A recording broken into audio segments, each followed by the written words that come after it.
everyone, welcome to another video For the Children series.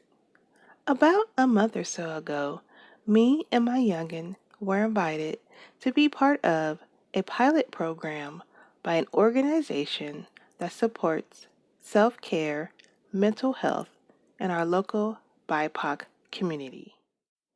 BIPOC stands for Black, Indigenous, and People of Color.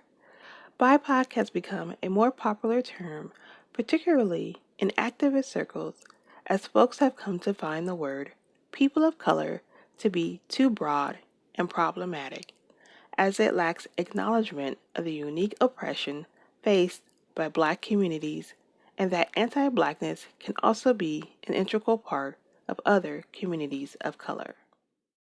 The purpose of the pilot program was to promote self-care, healing practices in Black youth, as well as encouraging BIPOC youth to connect with local parks and green spaces. As I've shared in other videos, I live in the Northwest. We are known for our lavish parks, breathtaking mountains, and beautiful coastal landscaping. However, in a city that's almost 80% white, these natural spaces aren't often welcoming to BIPOC communities. The pilot program seeks to rectify this issue. While self-care has become central in Black activism as an act of resistance, the conversation has mostly focused on Black adults and their mental health. It's just as important that Black youth have opportunities to engage in self-care. Black children are even more vulnerable to racist attacks, racial microaggressions, and blatant discrimination, as they lack life experience, ways to protect themselves in these hostile situations. The pilot program was hosted on a crisp fall day at one of our city's largest parks. It was about 12 to 15 of us eager to start the event. We were greeted with a table filled with hot drinks and yummy snacks. Ironically, I was the only one who showed up with a little one, so my toddler became the star of the show, much to his delight. He got to make slime, test out the various playground equipment, and danced with ducks. The first activity we were led through was on basic plant identification. We walked through a small garden in the park and learned how several plants offer natural healing remedies. We nibbled on thyme, rosemary, basil, and inhaled the fragrance of sweet lavender. We swirled pieces of plants of our choice in hot water to make soothing teas. The second activity focused on mindfulness. Mindfulness is the practice of being attuned to your inner thoughts, emotions, and internal, external sensations. We were told to sit silently by the lake for a few minutes and to observe the sights, smells, and sounds around us. I found myself focusing on a crumbled leaf floating in the water.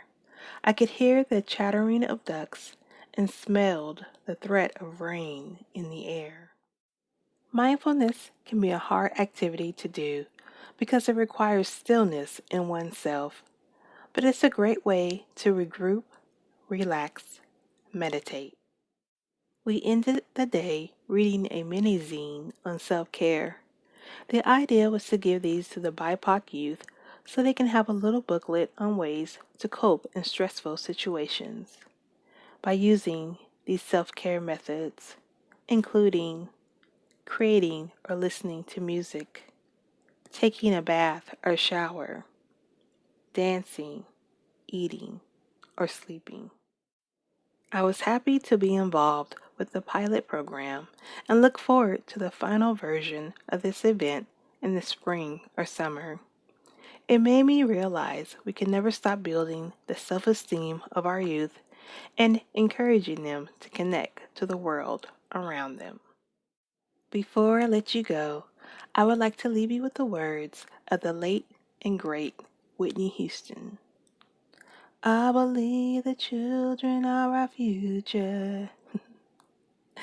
Yeah, I know it's a little corny, but it's true. Thank you for listening, and I'll see you at the next video. Hey everyone, so I lied. It's actually not quite the end of the video yet. Before I really let you go, I thought I would show you how to make a mini zine. Mini zines are a fun activity to do with your kids. And it's quick, simple, and easy, and it doesn't require a lot of supplies. All you need is a standard piece of paper, some scissors, and one of your favorite magazines. Old magazines you don't mind cutting out of. So yeah, let's get started. So first, what you want to do is fold your paper lengthwise.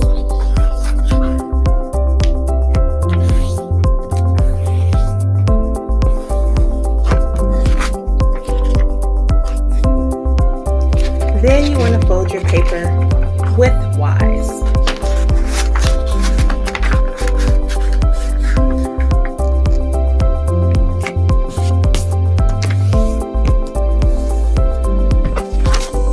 So at this point, you should have 4 square boxes. 1, 2, 3, 4. Then you want to fold the paper over.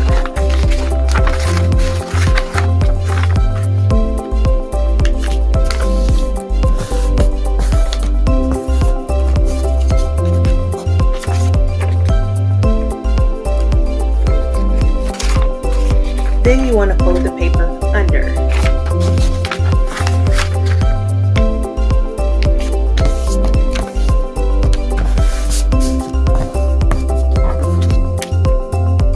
So at this point, you should have 8 boxes. Then you want to fold it, have the flaps sticking out.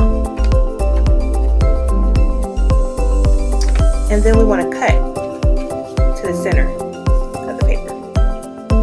So you're just going to cut right on this line.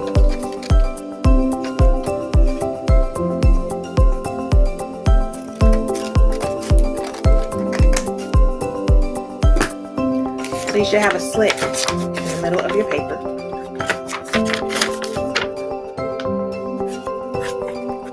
And then you want to push it in like an accordion.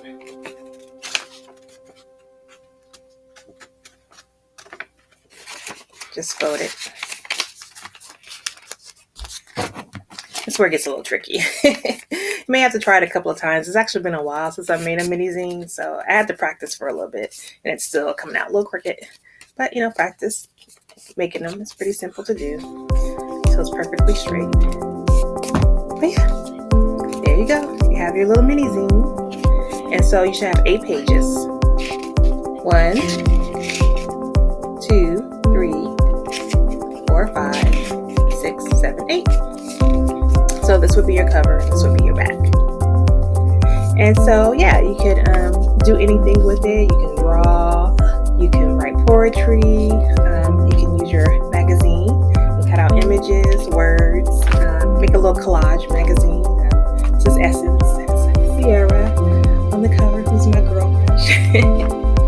So yeah, just find images, put it in it, have your youngin cut out the images, make a little collage zine or something like that.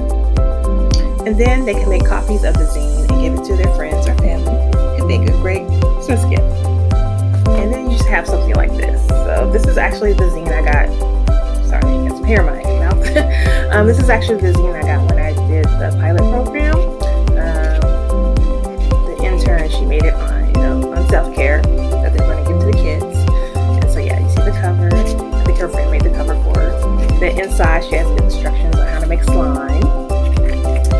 And then define self-care resources for the kids. So yeah, it's a cute little zine. So you can do something like that. But really anything you want with your kids. And you can also do quarter zines, which are not as big as a full zine. I actually forgot to get a zine out to show you a fuller zine, but I'm sure you've seen it before on the channel. But quarter zines are also popular too. Requires a little bit more work, but not as much as a full zine. This actually is called Black Space, and I got it at a Zine Fest last summer from a Black woman creator, and it's a zine all about her favorite Black sci-fi characters. So of course, you have Storm, and then you have, of course, LeVar Burton. So yeah, it's cute little zine. So yeah, it's a fun little activity you can do with your kids. Doesn't require a lot of work, energy, resources. And I know that might have been a little fast or hard to watch because I'm doing this on a standard webcam and not on a fancy camera or anything.